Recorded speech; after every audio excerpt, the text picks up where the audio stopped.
Asungkha everyone, মই লক্ষ্য পুনৰবাৰ সকলোকে স্বাগতম জনাইছো। আমি ৰিডিং কম্প্ৰিহেনচনৰ ওপৰত ডিসকাস কৰি আছিলো। বহুত বেছি ইম্পৰ্টেন্ট টপিক হয় কাৰণ এডিআৰ এক্সামিনেশনত ইয়াৰ পৰা ডাইৰেক্টলি 10 মাৰ্ক আহিব। ইংলিছত বাকি বিলাকৰ পৰা স্কোৰ কৰিবলৈ বহুত বেছি অসুবিধা হয়, কিন্তু ইংলিশ সেকশনৰ ৰিডিং কম্প্ৰিহেনচনত 10 মাৰ্কটো একেবাৰে সহজত পাব পৰা যায় যদিহে আপোনালোকে ট্ৰিক্সটো জানে কেনেকৈ কৰিব লাগে। যদি আপোনালোকে ট্ৰিক্সটো জানে কেনেকৈ কৰিব লাগে। আৰু এটা কথা মই বাৰে বাৰে আপোনালোকক মেথছৰ ক্ষেত্ৰত হোক বা ৰিজনিঙৰ ক্ষেত্ৰত হোক বা ৰিডিং কম্প্ৰিহেনচনৰ ক্ষেত্ৰত হোক আপোনালোকে নিয়মটো জনাৰ পিছত যদিহে আপুনি ভাবে যে ডাইৰেক্টলি এক্সামত গৈ কৰিব পাৰিম বুলি আপুনি কৰিব পাৰিব, কিন্তু এটা কুৱেশ্যন কৰোঁতে আপোনাৰ 10-15 মিনিট সময় লাগিব।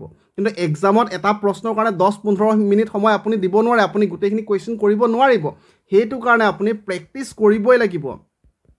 যিসকলে প্ৰেক্টিছ নকৰাকৈ মই নিয়মটো জানো কৰিবলৈ, মই বুজি পাইছোঁ কৰিবলৈ, ডাইৰেক্টলি এক্সামিনেশ্যনত গৈ কৰিব পাৰিম ভাবে আপোনালোকৰ কিন্তু এক্সামত বহুত বেছি অসুবিধা হ'ব। 10-15 মিনিট এটা কুৱেশ্যনত লাগিব। গতিকে প্ৰেক্টিছ বেছিকৈ কৰিব। আৰু যদি আপোনালোকে মোক কয় কমেণ্ট ছেকশ্যনত যে ৰিডিং কম্প্ৰিহেনচনৰ কাৰণে এক্সট্ৰাকৈ এটা আমি ফল্ডাৰ ক্ৰিয়েট কৰি এক্সট্ৰাকৈ প্লেলিষ্ট ক্ৰিয়েট কৰি বহুত বেছি যাতে আমি প্ৰেক্টিছ ছেট আনিব পাৰোঁ, যদি আনিব লাগে বুলি কয় মই নিশ্চয় আনিম। সম্পূৰ্ণ বেলেগ এটা নতুনকৈ প্লেলিষ্ট খুলিব বিচাৰিছোঁ মই। ইয়াৰ আগৰ ভিডিঅ'টোত আমি ৰিডিং কম্প্ৰিহেনচন ডিছকাছ কৰিছোঁ, সেইটো ক্লাছ 1 হ'ব, এইটো ক্লাছ 2 হ'ব, তেনেকৈ বহুকেইটা ডিছকাছ কৰিম যাতে আপোনালোকে 10 মাৰ্কটো সম্পূৰ্ণকৈ স্ক'ৰ কৰিব পাৰে। ঠিক আছে। আৰু সম্পূৰ্ণ ইউটিউবত ফ্ৰীকৈ আহিব। মই বাৰে বাৰে কওঁ যে লক্ষ্যটক মই নিজে বিচাৰোঁ আপুনি এক্সামিনেশ্যন ক্লিয়াৰ কৰাটো। মই মনে প্ৰাণে বিচাৰোঁ লক্ষ্যটকৰ প্ৰত্যেকজন ভিউৱাৰ্ছে এইবাৰ এক্সামটো ক্লিয়াৰ কৰাটো। মই সঁচাকৈ বিচাৰোঁ। সেইকাৰণে আমি পেইড কোৰ্চ ৰখা নাই, ইংলিছৰ পেইড কোৰ্চ ৰখা নাই, ৰিজনিঙৰ পেইড কোৰ্চ বা বাকী যিকোনো ইমানকৈ পেইড কোৰ্চ ৰখাই নাই। আমাৰ অকল এটাই পেইড কোৰ্চ আছে, সেইটো হ'ল মেথছৰ পেইড কোৰ্চত গোটেইবিলাক বহুত ছিষ্টেমেটিকেলি আৰু কনচেপ্টটো ক্লিয়াৰ কৰাৰ ওপৰত ফ'কাছ কৰা হৈছে। আপোনালোকে গম পায় বহুত বেছি ছিষ্টেমেটিকেলি দিছোঁ। প্ৰত্যেকটো টপিকৰ লগত যিমান প্ৰিভিয়াছ ইয়াৰ অসমৰ গ্ৰেড 3 গ্ৰেড 4 আছে গোটেইখিনি কুৱেশ্যন ছল্ভ কৰা হৈছে, লগতে যাতে কনচেপ্টটো ক্লিয়াৰ হয়, কেনেকুৱা ধৰণৰ প্ৰশ্ন আহে আপোনালোকে গম পায়। যদি এতিয়াও ল'ব বিচাৰিছে আপোনালোকে লক্ষ্যটক এপ্লিকেশ্যনটো ডাউনলোড কৰি ল'ব পাৰিব। কিবা ডাউট থাকিলে 60000914-639 এই নাম্বাৰত হোৱাটছএপ কৰি সুধিব পাৰিব। ঠিক আছে। তো ৰিডিং কম্প্ৰিহেনচন যেতিয়াই কৰিব বাৰে বাৰে মই এটা কথাই আপোনালোকক কওঁ যে সদায় আপোনালোকে আমাক এটা পেছেজ দি দিব, এনেকৈ পেৰেগ্ৰাফ এটা দি দিব, আমাক পেৰেগ্ৰাফ কিছুমান দিব। তো তাৰ পৰা কুৱেশ্যন সুধিব, আমি আনচাৰটো ওলাব লাগে। তো সদায় কওঁ যে আপোনালোকে সদায় ফাৰ্ষ্টত চাব যে কিৱৰ্ড কি আছে। প্ৰশ্নবিলাক ফাৰ্ষ্টত পঢ়িব, তাৰ পৰা কিৱৰ্ড বাচিব, ডাইৰেক্টলি কিৱৰ্ডটোৰ পৰা আনচাৰ ওলাব। গোটেই পেছেজটো বুজিব গ'লে আপোনালোকৰ 15-20 মিনিট সময় লাগিব। অসমীয়াত যদিহে বুজিবলৈ যায় বহুত বেছি কষ্ট হ'ব আপোনালোকৰ আৰু বহুত টাইম কনজিউমিং হয়। গতিকে আমি বুজিবলৈ চেষ্টা নকৰোঁ, ডাইৰেক্টলি আনচাৰ ল'ম। প্ৰথম কুৱেশ্যন আমাক কি দিছে? As per the passage which country has the highest yield of rice per hectare. যে কোনখন দেশে ৰাইচৰ প্ৰডাকশ্যনটো আটাইতকৈ বেছি হয় তেনেকৈ ক'ব বিচাৰিছে। গতিকে আমাৰ কিৱৰ্ডটো কি হ'ব? Highest yield of rice. Yield of ৰাইচটো হ'ল আমাৰ ফাৰ্ষ্ট কিৱৰ্ড। বুজি পালোঁ আমি। অপশ্যন আমাক দিয়া আছে ভিয়েটনাম, বাংলাদেশ, চাইনা, ইণ্ডোনেছিয়া। এইকেইটা আমাৰ কিৱৰ্ড হ'ল। তাৰ নেক্সটটো আমাক কোনটো ট্ৰু নহয় বুলি কৈছে। ঠিক আছে, এইটো আমি চাম বাৰু। তাৰ নেক্সটটো আমাক দিছে what does the author suggest to enhance the income of the farmers. যে ফাৰ্মাৰৰ ইনকামটো বঢ়াবলৈ অথৰজনে, লেখকজনে কি ছাজেষ্ট কৰিলে, কি উপদেশ দিলে কৈছে। নেক্সট কিৱৰ্ডটো হৈ গ'ল আমাৰ ইনকাম অফ ফাৰ্মাৰ্ছ, সেইটো এনহেন্স কৰিবলৈ, বঢ়াবলৈ। ঠিক আছে। তাৰ নেক্সটটো পাৰ্পছ অফ দ্য পেছেজ, এইটো আমি পেছেজটো পঢ়িলে গম পাই যাম। আৰু লাষ্টৰ আমাৰ কিৱৰ্ডটো হ'ল, এইখিনি মই মোহাৰি দিছোঁ, লাষ্টৰ আমাৰ কিৱৰ্ডটো কি দিয়া আছে আমাক দিছে what is the main cause of decline in the income of the farmers. ফাৰ্মাৰৰ ইনকামটো কিয় কমিছে, কিয় ডিক্লাইন হৈছে। তো কিৱৰ্ডখিনি আমি গম পালোঁ। কিৱৰ্ড গম পোৱাৰ পিছত মাত্ৰ আমি কিৱৰ্ডটো বাচিম, বুজিবলৈ নাযাওঁ পেছেজটো। ঠিক আছে। তো যদিহে আমি ভালকৈ চাওঁ এই লাষ্টৰ পেৰেগ্ৰাফটো আমি প্ৰথমত চাইছোঁ, ইয়াত আমাৰ কিৱৰ্ড কিবা আছে, ইনকাম ৰিলেটেড কিবা কথা আছে নেকি, আমি সেইটো চাম। বা হায়েষ্ট ইল অফ ৰাইচৰ ৰিলেটেড কিবা কথা আছে নেকি। আমি ডাইৰেক্টলি কিৱৰ্ডটো মাত্ৰ বিচাৰিছোঁ, বিচাৰি নাপালোঁ, গতিকে এইটো ইগন'ৰ কৰিম, ওপৰলৈ যাম। ইয়াত ৰাইচ ইল আছে চাওক। তো ৰাইচ ইল আছে মানে ইয়াত আমাৰ কিৱৰ্ডটো আছে, গতিকে ইয়াৰ ওপৰৰ পেৰেগ্ৰাফৰ পৰা আমি ভালকৈ পঢ়ি যাম। পেৰেগ্ৰাফটো আছিলে এইটো, পঢ়িম আমি। The first major barrier to overcome is declining productivity. Data from 2013 reveals that India's average yield of cereal per hectare is far less than that of many countries including several low' income countries. ঠিক আছে। But the difference is huge when compare to China যেতিয়া চাইনাৰ লগত compare কৰা যায় আমাৰ প্ৰডাকশ্যনটো agriculture প্ৰডাকশ্যনটো তেতিয়া চাইনাৰ লগত বহুত বেছি পাৰ্থক্য থাকে বুলি কৈছে বহুতৰ লগত পাৰ্থক্য আছে আমাৰ ইণ্ডিয়াৰ প্ৰডাকশ্যনটো বহুত কম বুলি কৈছে আপোনালোকে দেখা পাইছে including several low' income countries বহুত ল' ইনকাম কৰা কাণ্ট্ৰিতকৈ আমাৰটো কম বুলি কৈছে কিন্তু যেতিয়া আমি চাইনাৰ লগত কম্পেয়াৰ কৰিম চাইনাৰ লগত যদি আমি কম্পেয়াৰ কৰোঁ আমাৰটো বহুত তলত আছে বুলি কৈছে ডিফাৰেঞ্চটো বহুত পাৰ্থক্যটো বহুত বেছি বুলি কৈছে তাৰ next for instance our average yield per hectare is 39%. Our average production to 39% below that of China. China ke 39% kom. Aru jetia etu rice or khetrot hoy. Average yield to jeta rice lot compare kor eta 46% kom boli koise. Nischay gom paise apnaloke gotike indi amak jitu option dia asle so. As per the paces which country has the highest yield of rice per hectare kar atetko beshi boli koise ami China kom.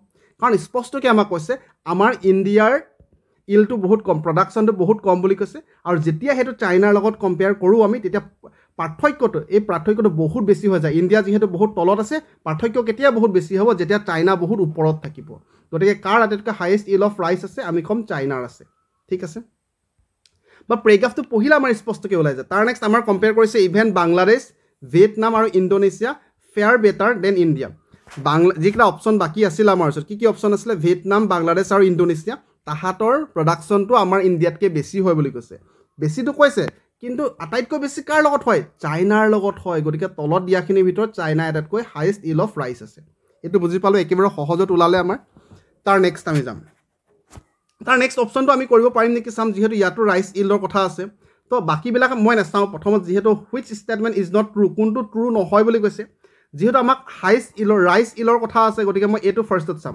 আমাক কি কৈছে the rice yield in India is below that of China by 39%.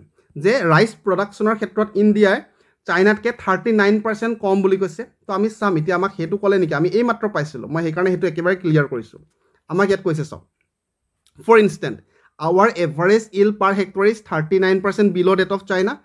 For rice, this figure is 46%. ৰাইচৰ ক্ষেত্ৰত যদিহে তুলনা কৰোঁ ইণ্ডিয়াই 46% তলত আছে চাইনাতকৈ ৰাইচৰ ক্ষেত্ৰত 39% তলত নাই কিন্তু ইয়াত আমাক কি কৈছে ৰাইচৰ ক্ষেত্ৰত ইণ্ডিয়াই যদি চাইনাৰ লগত কম্পেয়াৰ কৰোঁ 39% কম বুলি কৈছে এইটো ভুল হৈ আছে 39% কম নহয় 46% কম ইয়াত স্পষ্টকৈ লিখা আছে চাওক ৰাইচৰ ক্ষেত্ৰত যদি আমি তুলনা কৰোঁ এইটো 46% হয় 46% গতিকে এইটোৱে আমাৰ ভুল হৈছে 39 হ'ব নালাগিছিলে এইটো 46 হ'ব লাগিছিলে গতিকে কোনটো তলৰ ভুল বুলি কৈছে ডাইৰেক্টলি ভুলটো আমি পাই গ'লোঁ চ' অপশ্যন B2টোৱে কাৰেক্ট আনচাৰ কোনটো ভুল সুধিছে ভুলটো অপশ্যন 2টোতে আছে বুজি নিশ্চয় পাইছে আপোনালোকে বাকীখিনি মানে কাৰেক্ট হৈছে আমি নাচালেও ওলাই গৈছে হয়নে তাৰ নেক্সট আমাক কি দিয়া আছিলে what does the author suggest to enhance the income to the ফাৰ্মাৰ্ছৰ ইনকাম বঢ়াবলৈ আৰু কি কাৰণে কমি গৈছে ইনকামটো সেইটো ওলাব লাগে তাৰ ওপৰলৈ আমি যাম ঠিক আছে এই দুটা পেৰাগ্ৰাফ আমি পঢ়িলোঁ ইয়াত সেইকেইটা নাই তাৰ ওপৰৰ পেৰাগ্ৰাফলৈ যাম তাৰ ওপৰৰ পেৰাগ্ৰাফ এইটো আছিলে the government has responded to the problem by constituting a panel তো কিবা এটা প্ৰব্লেমৰ কথা কৈছে সেই প্ৰব্লেমৰ কথা কৈছে সেইটো কাৰণে গভৰ্ণমেণ্ট অফ ইণ্ডিয়া কি কৈছে এটা পেনেল কনষ্টিটিউট কৰিলে এটা পেনেল গঠন কৰিলে which will recommend ways to double the income of farmers যিটোৱে ফাৰ্মাৰৰ ইনকামটো ডাবল কৰাত সহায় কৰিব by 2022 লৈকে while this may be an overtly ambitious target if we want to boost stagnated agriculture growth a shift has to be made from food security of the nation to income security of the farmers এই যেটো পদক্ষেপ লৈছিলে এটো চৰকাৰে লৈছিলে কিন্তু অথৰজনে কি কৈছে এটো এটা বহুত এম্বিচিয়াছ টাৰ্গেট হৈ যাব কিন্তু যদি আমি হসাকে ভালকে এটো পঢ়ক if we want to boost stagnant agriculture growth যদি আমি এগ্ৰিকালচাৰ গ্ৰোথটো বঢ়াব বিচাৰিছো a shift has to be made আমি এটা শিফট কৰিব লাগিব কোৰ পৰা কৰিব লাগিব যেটো আমাৰ নেশ্যনৰ যেটো ফুড সিকিউৰিটি আছে তাৰ পৰা ইনকাম সিকিউৰিটিলৈ আমি যাব লাগিব কাৰ ইনকামৰ সিকিউৰিটি ফাৰ্মাৰৰ ইনকাম সিকিউৰিটিলৈ যাব লাগিব তেতিয়া অটোমেটিক্যালি ফাৰ্মাৰ বিলাকে লাভান্বিত হ'ব তো আমাৰ কোৱেশ্চনৰ আনসাৰ আমি গম পালো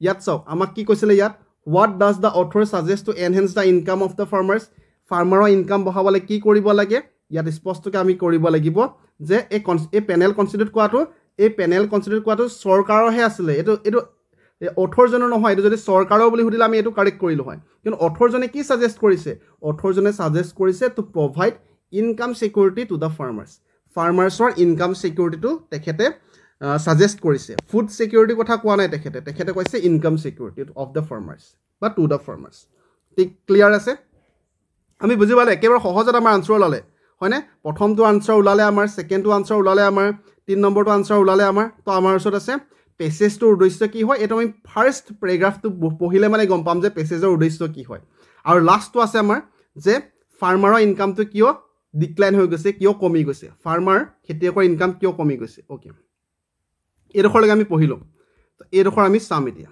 ওকে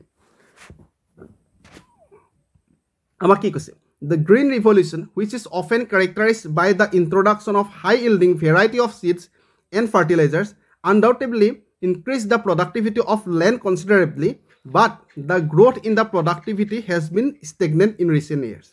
যে আমাৰ যেটো productivity growth আছিলে হেতু যোৱা কিছু বছৰৰ পৰা একেবাৰে ৰৈ গৈছে stagnant হৈ গৈছে ৰৈ গৈছে যিটোৱে কি কৰিছে resulting in a significant decline in the income of the farmers.